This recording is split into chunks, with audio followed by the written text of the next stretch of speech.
Karena setiap orang yang mempunyai, kepadanya akan diberi, sehingga ia berkelimpahan.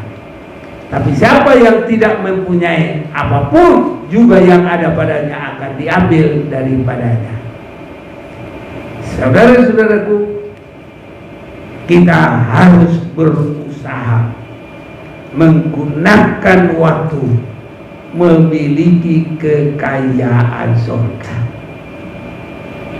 Ini sebab kalau kita pas-pasan saja, tidak ada penambahan, kita tidak dapat apa-apa. Malah yang aturan untuk kita diambil, dikasih kepada yang lebih banyak. Ini saudara-saudaraku,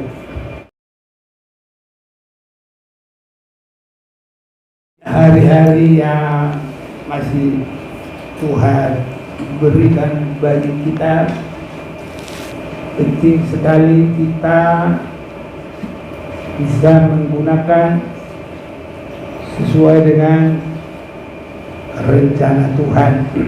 Sebabnya sangat indah kita menyanyi tadi, biar Tuhan membimbing kita sesuai dengan rencananya.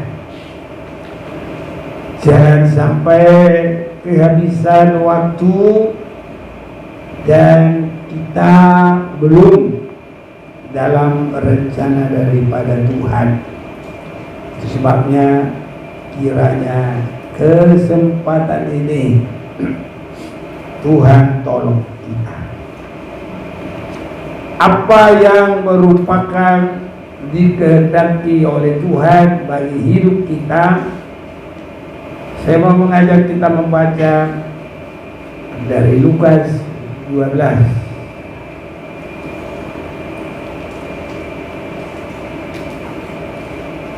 Ayat yang ke-21. Lukas 12 ayat 21. Jadi untuk gampangnya 1, 2, 21. Saya bacakan. Demikianlah jadinya dengan orang yang mengumpulkan harta bagi dirinya sendiri, jikalau ia tidak kaya di hadapan Allah. Bersama kita membaca 1, 2, 3. Demikianlah jadinya dengan orang yang mengumpulkan harta bagi dirinya sendiri, jikalau ia tidak kaya di hadapan Allah.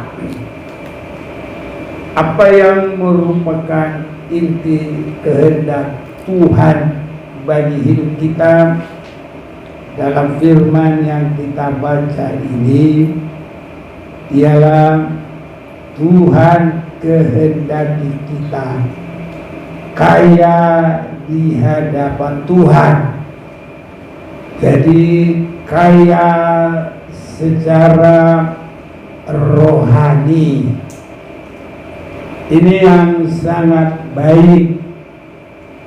Sedangkan dunia sekarang sedang berebut, berusaha kaya secara jasmani.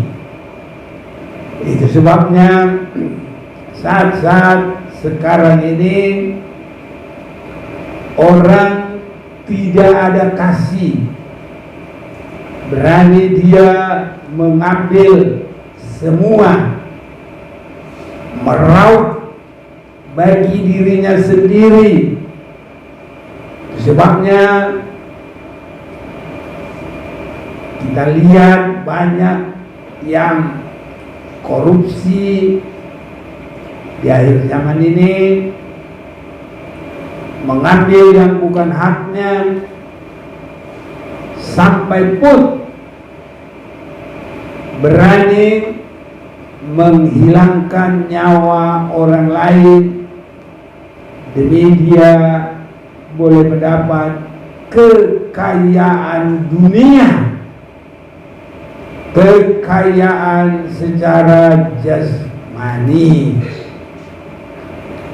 Saudara-saudaraku, Tuhan juga senang kalau kita terberkati secara jasmani. Tetapi yang Tuhan kehendaki, kalau kita kaya terlebih dahulu dalam kerajaan Tuhan, baru yang lain itu juga Tuhan akan tambahkan kepada kita. Ini yang Tuhan kehendaki. Sangat tidak disukai Tuhan, biarpun orang kaya secara jasmani, kalau dia tidak kaya di hadapan Tuhan, disebut di hadapan Allah. Jadi ini harus ada pada kita, khususnya menjelang hari kedatangan Tuhan.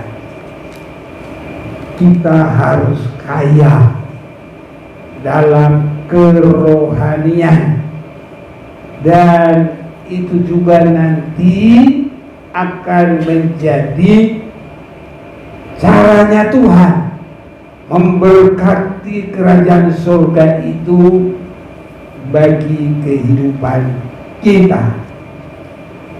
Kita masih akan perhatikan dulu dari ayat-ayat yang lain bahwa Tuhan belum puas kalau orang hanya kaya secara jasmani, kalau dia tidak kaya secara rohani. Dalam Wahyu pasal yang ketiga ini adalah tulisan kepada jemaat di Laodikia. Dalam ayat 17, karena engkau berkata, aku kaya, dan aku telah memperkayakan diriku, dan aku tidak kekurangan apa-apa, dan engkau tidak tahu bahwa engkau melarat dan malang, miskin, buta, dan telanjang.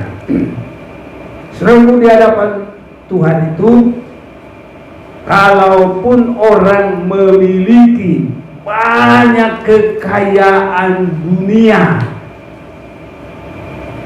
di hadapan Tuhan kalau dia tidak ada kekayaan rohani, itu disebutkan melarat, malang, miskin, buta, bahkan telanjang. Orang telanjang tidak ada pakaian. Ini saudaraku, ataupun mungkin sudah rusak pemikiran yang baik, yang benar, otak sudah tidak beres lagi.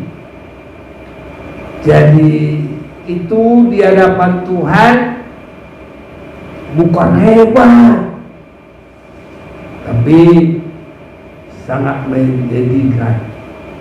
Saya lanjut baca Wahyu 3 ayat 18. Maka aku menasihatkan engkau supaya engkau membeli daripadaku emas yang telah dimurnikan dalam api, agar engkau menjadi kaya, dan juga pakaian putih supaya engkau memakainya, agar jangan kelihatan ketelanjanganmu yang memalukan, dan lagi minyak untuk melumas matamu, supaya engkau dapat melihat.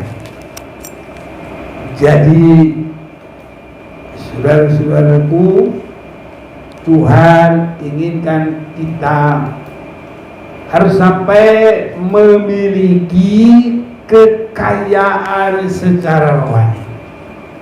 Kalau Tuhan masih memberi kesempatan bagi kita, dan saat ini kita sudah memasuki Januari 2023, biar kesempatan ini jangan kita miskin secara rohani, tapi harus memakai kesempatan ini sampai kita ada kekayaan rohani. Saudara-saudaraku, yang pertama, hati kita harus merindu dan kita harus berketetapan bertindak untuk itu. Saudara-saudaraku, orang kaya terlebih di hadapan Tuhan itu atas anugerah daripada Tuhan. Saya sadari, saudara-saudaraku, saat-saat sekarang, baik secara keberhasilan, kekayaan rohani, baik juga pemeliharaan dalam jasmani ini, apa yang kita pakai, kita minum, kita miliki, saya semakin menyadari itu semua hanya kalau Tuhan membuka jalan, kalau Tuhan berkehendak. Memang ada keberhasilan, kekayaan dunia karena usaha manusia. Bagaimana caranya dia, bagaimana kegetolan dia, bagaimana keberanian dia sampai korupsi, menipu, membunuh untuk mengambil harta orang lain.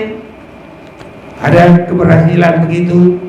Tapi kalau keberhasilan yang dari Tuhan, saudara-saudaraku, adalah penyerahan diri yang sungguh-sungguh kepada Tuhan. Saya mau mengajak kita dulu membaca Samuel, 2 Samuel pasal yang ke-5.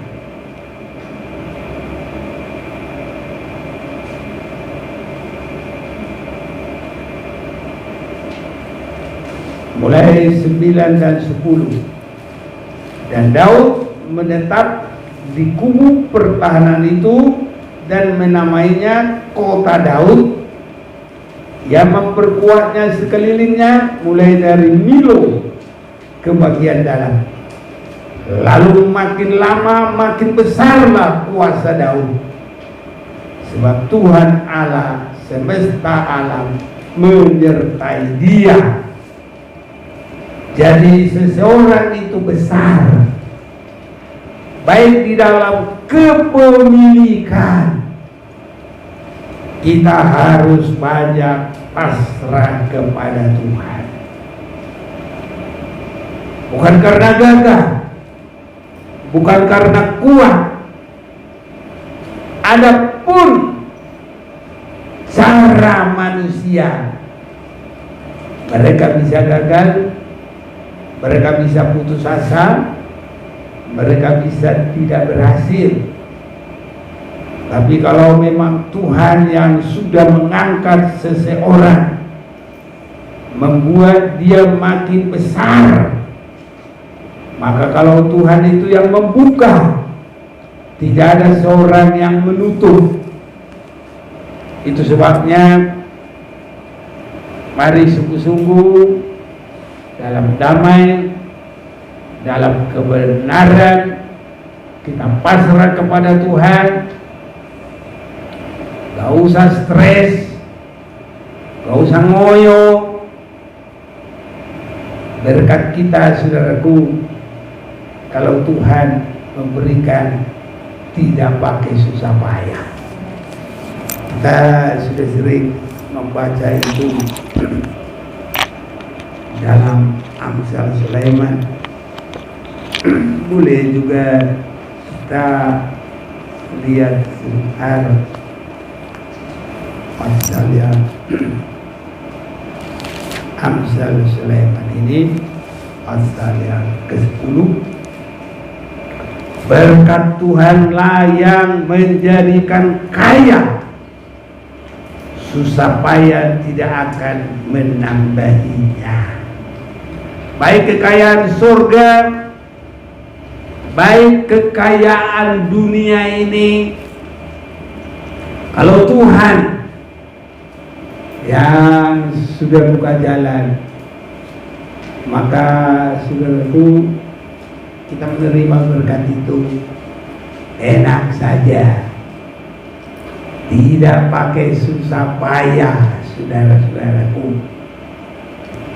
Kita kalau bukan Tuhan yang tolong, kadang hanya mau nelan saja, saudaraku, bisa keselak. Mata-mata kasinggungan langsung, ya nggak enak perasaan. Wah, gitu ya. Ini sudah. Tapi kalau Tuhan yang memberkati, memilikinya enak, makannya juga enak, semuanya enak, saudara.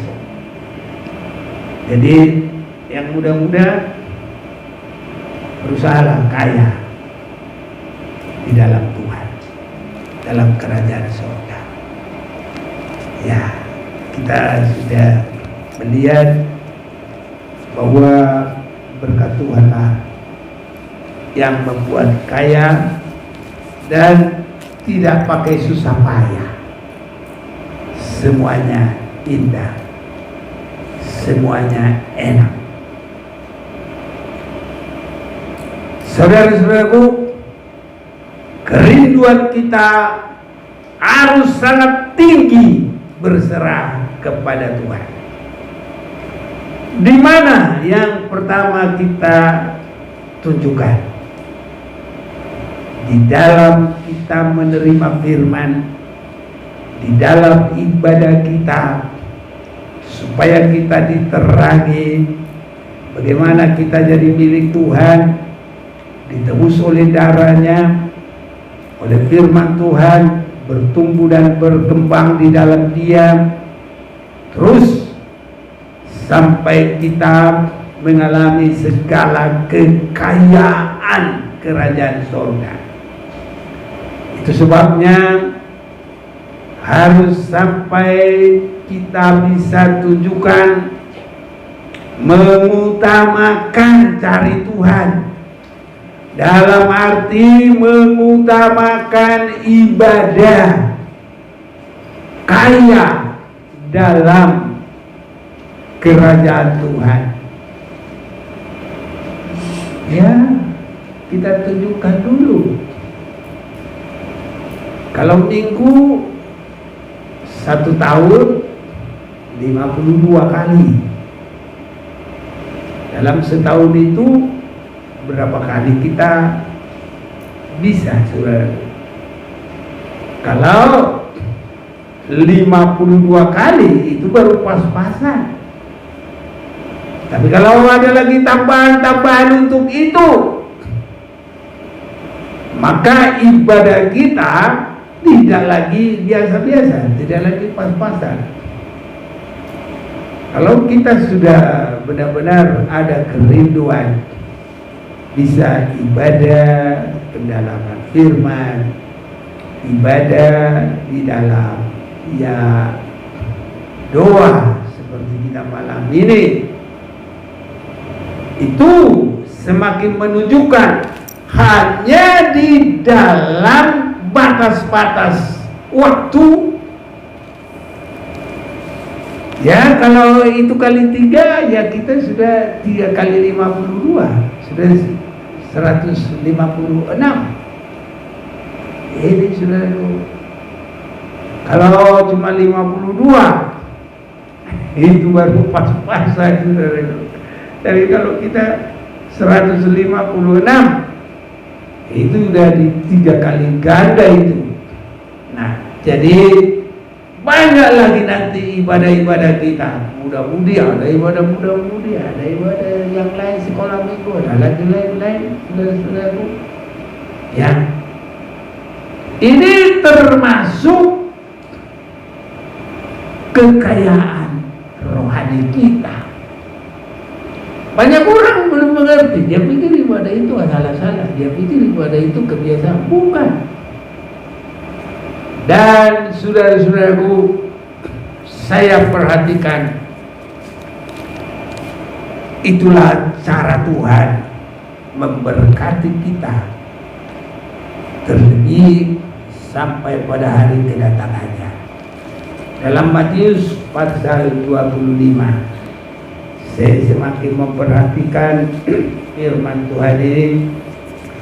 Saudara-saudaraku yang kekasih, Matius pasal 25 ayat 29, karena setiap orang yang mempunyai kepadanya akan diberi, sehingga ia berkelimpahan. Tapi siapa yang tidak mempunyai apapun, juga yang ada padanya akan diambil daripadanya. Saudara-saudaraku, kita harus berusaha menggunakan waktu memiliki kekayaan surga. Ini sebab kalau kita pas-pasan saja, tidak ada penambahan, kita tidak dapat apa-apa. Malah yang aturan untuk kita diambil, dikasih kepada yang lebih banyak. Ini saudara-saudaraku,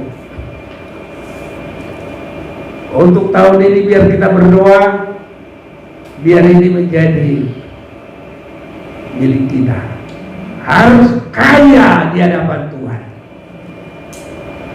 Mulai ini dalam ibadah dulu saudaraku, baru nanti meningkat lagi pelayanan, jabatan-jabatan, meningkat lagi perbuatan-perbuatan kasih, meningkat lagi buah-buah Roh Kudus. Banyak kekayaan rohani kita, saudara-saudaraku. Tapi awal pertama, ibadah saja juga dulu kaya secara ibadah. Habis itu nanti ditambah.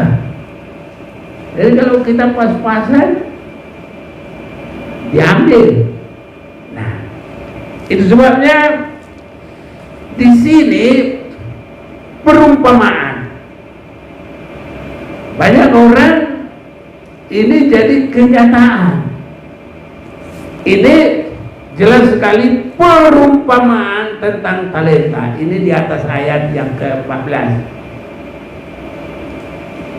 Sebab hal kerajaan surga sama seperti seorang yang mau bepergian ke luar negeri, yang memanggil hamba-hambanya dan mempercayakan hartanya kepada mereka. Yang seorang diberikannya 5 talenta, yang seorang lagi 2, dan seorang lagi lain lagi 1, masing-masing menurut kesanggupannya. Lalu ia berangkat. Langsung 17. Hamba yang ya 16. Segera pergilah hamba yang menerima 5 talenta. Ia menjalankan uang itu, lalu berolehlah 5 talenta. Sekali lagi, ini perumpamaan, bukan berarti kita supaya jadi rentenir. Sebab banyak saudaraku, suku kita sekarang udah kalah suku-suku lain. Suku kita yang paling banyak sekarang mendominasi, ya menggandakan uang, ya menjalankan uang. Karena ini dipakai ini saudaraku. Padahal ini kan perumpamaan supaya bagaimana kita kaya secara kerajaan surga. Jadi segera pergilah hamba yang menerima 5 talenta itu dan menjalankan uang itu lalu beroleh laba 5 talenta. Jadi ini kesungguhan menggandakan modal yang Tuhan berikan. Tuhan tidak pernah bagi kita uang 10 juta, 50 juta, enggak. Apa yang Tuhan berikan? Yang pertama keselamatan, yang kedua kuasa Roh Kudus, dan selanjutnya pertumbuhan perkembangan. Di mana kita mau lebih giat melayani, mengasihi ini saudara-saudara. Jadi yang menerima 5 talenta itu langsung digandakan saudara. Dan kalau nanti Tuhan itu datang, dia laporan 20 hamba yang menerima 5 talenta itu datang dan dia membawa laba 5 talenta. Katanya, Tuhan, 5 talenta Tuhan percayakan kepadaku. Lihat, aku telah beroleh laba 5 talenta. Maka kata Tuhan itu kepadanya, baik sekali perbuatanmu itu, hai hamba yang baik dan setia. Kau telah setia dalam perkara kecil, aku memberikan kepadamu tanggung jawab dalam perkara yang besar. Masuklah, turutlah dalam kebahagiaan Tuhanmu. Ini hidup kekal saudaraku, mulai dari kita memasuki kerajaan 1000 tahun. Dua-dua, lalu datanglah hamba yang menerima 2 talenta itu, katanya, Tuhan, 2 talenta Tuhan percayakan kepadaku, lihat aku telah beroleh laba 2 talenta. Maka kata Tuhan itu kepadanya, baik sekali perbuatanmu itu, hai hambaku yang baik dan setia. Kau telah setia memikul tanggung jawab dalam perkara yang kecil, aku akan memberikan kepadamu tanggung jawab dalam perkara yang besar. Masuklah dan turutlah dalam kebahagiaan Tuhan. Ini datanglah juga hamba yang menerima 1 talenta itu dan berkata, Tuhan, aku tahu bahwa Tuhan adalah manusia yang kejam, yang menuai di tempat di mana Tuhan tidak menabur dan memungut dari tempat di mana Tuhan tidak menanam. Karena itu aku takut dan pergi menyembunyikan talenta Tuhan itu di dalam tanah. Ini terimalah kepunyaan Tuhan. Maka jawab Tuhan itu, hai kamu hamba yang jahat dan malas. Jadi kamu sudah tahu bahwa aku menuai di tempat di mana aku tidak menabur dan memungut dari tempat di mana aku tidak menanam. Karena itu sudahlah, seharusnya uangku itu kau berikan kepada orang yang menjalankan uang, supaya sekembalinya aku menerimanya serta dengan bunganya. Ini bukan uang sungguhan saudaraku, uang sungguhan buat apa Tuhan. Ini perumpamaan tentang kekayaan rohani. Nah, jadi jangan salah saudaraku. Jadi yang satu ini, sebab itu ambillah talenta itu daripadanya, berikan kepada orang yang punya 10 talenta itu. Karena setiap orang yang mempunyai kepadanya akan diberi, sehingga ia berkelimpahan. Tapi siapa yang tidak mempunyai apapun juga yang ada padanya akan diambil daripadanya. Dan campakkanlah hamba yang tidak berguna itu ke dalam kegelapan yang paling gelap. Di sanalah akan terdapat ratap dan kertas gigi. Di dalam persekutuan ibadah kita, ke sana Tuhan mencurahkan segala berkat-berkat. Dalam Mazmur 133 saudara baca nanti di rumah, sampai hidup yang kekal di sana dicurahkan. Itu sebabnya saudaraku, persekutuan ibadah kita itu diperhatikan oleh Tuhan, dihitung oleh Tuhan. Mari ibadah kita ibadah yang terbaik. Haleluya saudara. Kalau kita beribadah yang baik, jangan lari sana, jangan lari sini, jangan mikir sana, jangan mikir sini. Kalau saya kadang lihat YouTube kita, ada kadang yang baru cuma gini, jalan sana, jalan sini, wah segala macam. Bagaimana nanti Tuhan kasih? Jalan-jalanlah berkatnya, enggak temu-temu. Ini saudara. Jadi kalau sudah ibadah yang benar, saudara, berikan ibadah yang terbaik bagi Tuhan. Ini saudara-saudara. Itu permulaan. Belum lagi nanti pelayanan kita yang terbaik. Belum lagi nanti kasih kita yang terbaik. Belum lagi nanti perbuatan-perbuatan yang terbaik. Belum lagi nanti perbuatan-perbuatan itu yang disebutkan menjadi pakaian rohani kita. Dalam Wahyu 19 ayat 7, kepadanya telah diberikan kain linen yang halus, itu putih dan bersih. Itu adalah perbuatan-perbuatan benar dari orang-orang kudus. Ini saudara-saudaraku. Jadi ya kalau hanya asal ibadah begitu aja, ngapain kita susah-susah, saudaraku? Harus ibadah sampai masuk dalam hitungan Tuhan. Kalau Tuhan datang nanti, hamba yang setia, dan kita diberkati oleh Tuhan. Kiranya ini boleh terjadi bagi kita. Semua kita nanti Tuhan bilang, hai hamba yang setia. Jangan sampai, hai hamba yang malas, hamba yang buruk. Jangan, saudara-saudaraku. Ya. Jadi kita harus kaya secara kerajaan surga, karena itu juga menentukan berkat kita pada kedatangan Yesus yang kedua kali. Kalau kita lanjutkan Matius pasal 25 ini, ayat yang ke-34, dan raja itu akan berkata kepada mereka yang di sebelah kanannya, hai kamu yang diberkati oleh Bapakku, terimalah kerajaan yang telah disediakan bagimu sejak dunia dijadikan.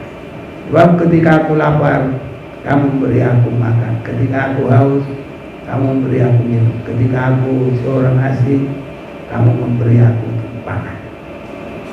Ini Tuhan perhatikan segala tingkah laku kita. Jadi jangan saudara pikir ibadah kita itu, pelayanan kita itu, persembahan kita itu asal-asal begitu aja. Enggak. Semua itu ada dalam perhitungan Tuhan. Saudara yakin? Iya, nanti Tuhan katakan itu. Ketika aku telanjang, kamu beri aku pakaian. Ketika aku sakit, kamu melawat aku. Ketika aku di dalam penjara, kamu mengunjungi aku. Maka orang benar itu akan menjawab dia. Katanya, Tuhan, bila manakah kami melihat engkau lapar dan kami memberi engkau makan, atau haus dan kami memberi engkau minum? Bila mana kami melihat engkau sebagai orang asing dan kami memberi engkau tumpangan atau telanjang dan kami memberi engkau pakaian? Bila mana kami melihat engkau sakit atau dalam penjara dan kami mengunjungi engkau? Dan raja itu akan menjawab mereka, aku berkata kepadamu, sesungguhnya segala sesuatu yang kamu lakukan untuk salah seorang dari saudaraku yang paling hina ini, kamu telah melakukannya untuk aku. Ini kepada sesama anak-anak Tuhan. Tapi khusus saudaraku, kalau orang meninggalkan sesuatu, seperti murid-murid Yesus sudah berkata, kami ini sudah meninggalkan semua dan mengikuti engkau dan melayani engkau. Apa yang kau berikan bagi kami? Nanti kamu akan mendapat 100 kali ganda di bumi ini. dan nanti dalam hidup yang kekal. Itu di dalam Matius pasal yang ke-19. Mungkin kita nggak sempat baca banyak-banyak itu, tapi ya ada baik kita lihat sebentar. Matius 19, upah mengikut Yesus, ayat 27. Lalu Petrus menjawab dan berkata kepada Yesus, kami ini telah meninggalkan segala sesuatu dan mengikut Engkau. Jadi apakah Engkau yang akan kami peroleh? Kata Yesus kepada mereka, aku berkata kepadamu, sesungguhnya pada waktu penciptaan kembali ini untuk memberikan tubuh yang baru. Apabila anak manusia bersemayam di tata kemuliaannya, kamu yang telah mengikut aku akan duduk juga di atas 12 tata untuk menghakimi 12 suku Israel. Dan setiap orang yang karena aku meninggalkan rumahnya, saudaranya laki-laki atau saudaranya perempuan, bapak atau ibunya, anak-anak atau ladangnya, akan menerima 100 kali lipat dan akan memperoleh hidup yang kekal.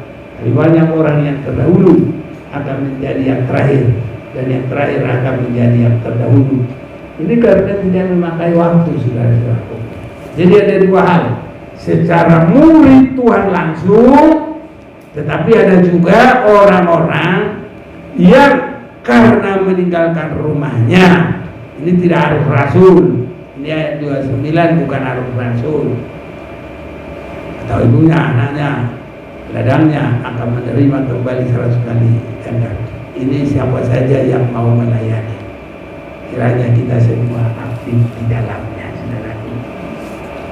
Jadi pelayanan kita itu bukan asal-asalan. Semua itu menentukan ranking kita. Seandainya Tuhan sudah memberikan keselamatan, tapi kalau kita tidak berbuat apa-apa, itu bisa diambil, nggak jadi selamat, saudaraku. Ya, diambil. Tadi kita sudah lihat. Itu sebabnya tahun 2023 hari meningkatkan ibadah kita, pelayanan kita, cinta kasih kita, perbuatan-perbuatan orang benar, perbuatan-perbuatan yang benar dari orang-orang kudus. Ini tahun 2023. Amin, saudaraku. Jadilah Tuhan memberkati kita. Kita mau arahkan hati kita, kita berserah, biar Tuhan tolong kita